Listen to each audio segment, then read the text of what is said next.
Right then, we've made it 5 in a row at home. Way. Yep, we've really got that low now. 5 defeats at home for Liverpool. 5 in a row. And before this run of 5 in a row, we had won, I can't even remember how many games. It was in the mid-60s, the amount of games. Got my hands all over the place of stress.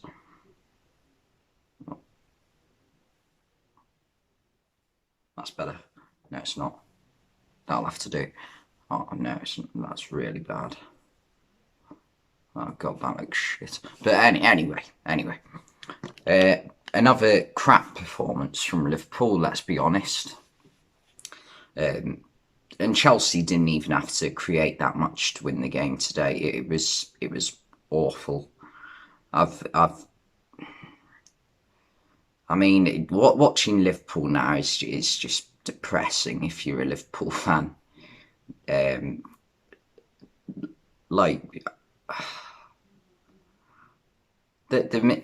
midfield today was absolutely garbage. Thiago, he's obviously a quality player. You don't need to even be a football fan to recognise that. But without quality midfielders alongside him, is he really that great? Thiago. Without Fabinho and Jordan Henderson in that midfield, we are almost clueless. We almost need 2 Fabinhos. We need one to play centre-back and we need the other to play midfield. Because he is quality in both positions, but he can't play both positions at the same time. And I'm afraid to say, as good as Curtis Jones was the other night, he was invisible tonight.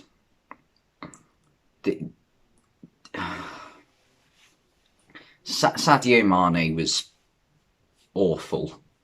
Let's put it that way. Every time he tried to dribble, he got tackled. He missed an easy opportunity. The ball's crossed in, I think it was by Trent, and all he's got to do is side foot it into one of the corners of the goal, and he's got a really good chance of scoring. But he tries to full on whack it with his laces. Why on earth do you do that? Some of his decision making, Sadio Mane, is just awful. And Mo Salah weren't good enough today. Roberto Firmino did come the closest to creating anything, and that was when he took it down the left-hand side past N'Golo Kante. But once he crossed it in, nobody was there. And also Firmino on the right-hand side this time against Kante again. Tried to cross it in, but Kante had his arm outstretched and it hit his arm. So for me, I know the rules aren't correct, but if we're going by the rules, that's got to be a penalty.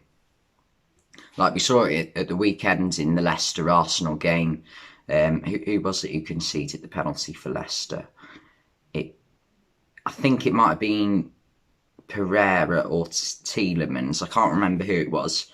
But I think it was Nicolas Pepe had a shot, and one of the Leicester players has got his arm outstretched, and it was given a penalty, and rightly so.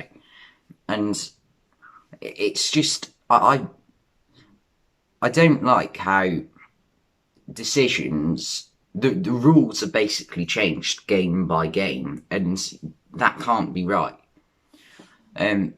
However, Liverpool did get, I'm not going to go on about that, because Liverpool did get lucky with a VAR decision as well as that. So it evened out. As Timo Werner scored before they even went 1-0 up. He flicked it over Alisson and had an open goal to aim at. And his arm was outstretched, so like the motion you make when you're running, you put one of your arms forwards and then move it, don't you? not like that. That just looks like you're doing some sort of awkward dance, doesn't it? But like, you get the idea. It's hard to show how you run when you're sitting down. But and Andy Robertson, who it was lazy defending from Robertson because Kabak and Fabinho are playing the high line, and if you're playing the high line, you have to have the whole defence switched on to make sure that the offside trap works. And Robertson's arguably has played Timo Werner onside.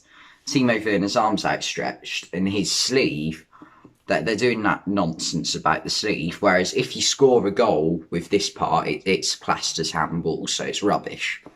And Robertson's sleeve, they're pretty much level, and I thought it was unfair. But to be fair to Liverpool, they have had so many decisions this season go against them. Like Sadio Mane was onside for Jordan Henderson's winner in the derby in October. There was one, Mo Salah scored against Brighton in November. It's happened so many times for and against Liverpool, and it's rubbish that if you're having to draw a line and look at it for 30 seconds or longer to tell if it's offside or not, then he is level. It's a joke. So theoretically, Chelsea deserved to be 2-0 up at half time. And the first goal that actually did count for Chelsea, from Mason Mount, it was a superb goal.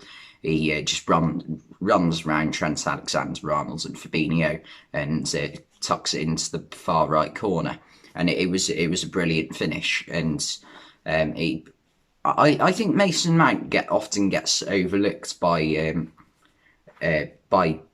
people, England fans, because obviously they see Jack Grealish as better, they see James Maddison as better, because those two are the standout players for their teams, aren't they? Leicester and Villa.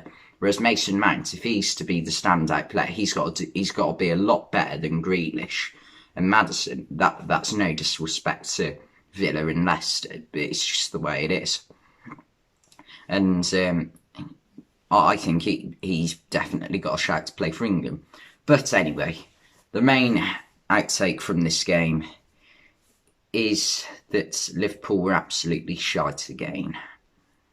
And they're currently 7th and potentially could be 9th if the teams below them win their games in hand. 9th. It was never this bad under Roy Hodgson and Kenny Dalglish.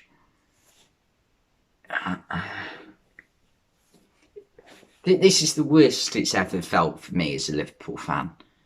I've been supporting the club for 12 years now.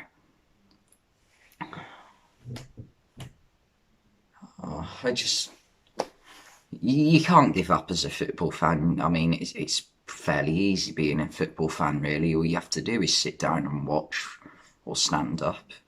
But you can't really stand up at the moment because you're not allowed to go to the games.